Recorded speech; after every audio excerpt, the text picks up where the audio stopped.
અમરેલી ખાતે જિલ્લા પુરવઠા અધિકારીની અધ્યક્ષતામાં પીએમ પોષણ યોજના અંતર્ગત યોજાય કુકિંગ કોમ્પિટિશન। નમસ્કાર, હું છું વાડિયાભાઈ ખુમાણ અને આપ નિહાળી રહ્યા છો અમરેલી ટાઈમ્સ ન્યૂઝ। સમાચાર વિગતે જોઈએ તો તારીખ 20/12/2025ના રોજ મ્યુનિસિપલ ગર્લ્સ હાઈસ્કૂલ અમરેલી ખાતે જિલ્લાની પ્રાથમિક શાળામાં ચાલતી મધ્યાહન ભોજન યોજના એટલે કે પીએમ પોષણ યોજનાનું આ યોજનાના માનદ સંચાલકોની એક કુકિંગ સ્પર્ધા યોજાઈ હતી। કાર્યક્રમની શુભ શરૂઆત દીપ પ્રાગટ્યથી કરવામાં આવી હતી। કાર્યક્રમના અધ્યક્ષ શ્રી પીબી કુંભાણી, જિલ્લા પુરવઠા અધિકારી તથા વધારેલ નિર્ણાયક કમિટીના સભ્યોનું સન્માન કરાયું હતું। જિલ્લાના દરેક તાલુકા કક્ષાએ અગાઉ કુકિંગ સ્પર્ધામાં પ્રથમ આવનાર પીએમ પોષણ યોજનાના 18 સ્પર્ધક સંચાલકોએ આ કુકિંગ સ્પર્ધામાં ભાગ લીધો હતો। જિલ્લાની પ્રાથમિક શાળામાં ચાલતી પીએમ પોષણ યોજનાના શાળાના બાળકોને શુદ્ધ અને પૌષ્ટિક આહાર મળી રહે અને સંચાલકો અને રસોઈ બનાવનાર રસોઈયાઓમાં રસોઈ બનાવવાની કુશળતા વધે તેવા ઉમદા હેતુથી આ કુકિંગ કોમ્પિટિશનનું આયોજન કરાયું હતું। દરેક સ્પર્ધકોએ સ્થળ પર જ પોતાની રેસીપી બનાવી અને નિર્ણાયકો સમક્ષ મૂકવામાં આવતા દરેક નિર્ણાયકોના અવલોકન બાદ જિલ્લાની 3 શાળાની બહેનો પ્રથમ, દ્વિતીય અને તૃતીય સ્થાને આવી હતી, જેમાં ખાંભા પ્રાથમિક શાળાના ભારતીબેન કામલિયા પ્રથમ અને જાફરાબાદ પ્રાથમિક શાળાના ધર્મિષ્ઠાબેન પરમાર દ્વિતીય અને તૃતીય સ્થાને લાઠી તાલુકાના અલીઉદ્દેપર પ્રાથમિક શાળાના ભાવનાબેન સોલંકી આવેલા હતા। આ કાર્યક્રમના અધ્યક્ષ જિલ્લા પુરવઠા અધિકારી શ્રી પીબી કુંભાણી દ્વારા વિજેતાઓને અભિનંદન પાઠવીને પ્રશંસાપત્ર પાઠવવામાં આવ્યા હતા।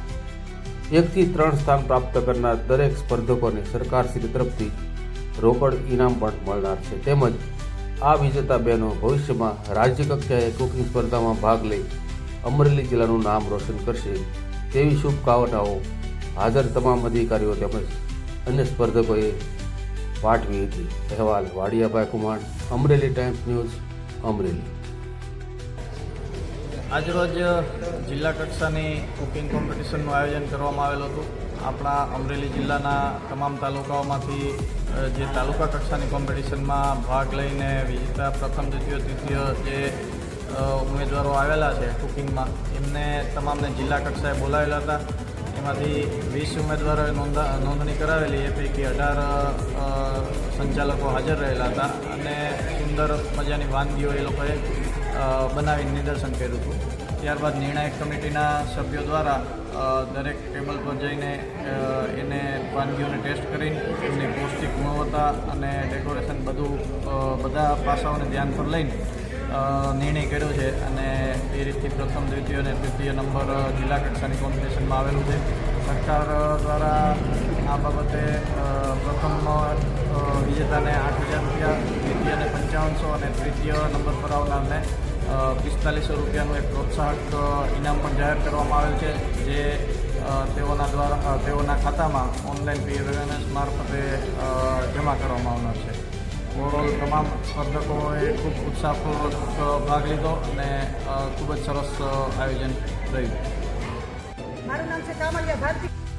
તાલુકા કક્ષાએ પ્રથમ નંબર મારો આવ્યો હતો અને અહીંયા પછી હું જિલ્લામાં અમરેલી જિલ્લામાં આવી છું અને એમાં મેં વેજીટેબલ મિક્સ કઠોળ ચાટ બનાવી હતી અને જે બાળકોને માટે અત્યારે બહુ જ જરૂરી છે, ઘરે બાળકો વેજીટેરિયન નથી ખાતા અને અહીંયા બાળકો આપણે જે વેજીટેરિયન મિક્સ કઠોળ ચાટ બનાવીએ છીએ એની અંદર વેજીટેરિયન બધું આવે છે, પ્લસ આપણે બધા કઠોળ આવી જાય છે, તો બાળકો એને મજા આવે છે ખાવાનું અને એ ખાય છે, ખૂબ જ તે પ્રેમથી ખાય છે અને હું મારી સ્કૂલ ઉપર પણ એવું માનું છું કે હું ખવડાવું છું અને હજી હું બાળકોને આની કરતાં સારું કરીને ખવડાવીશ।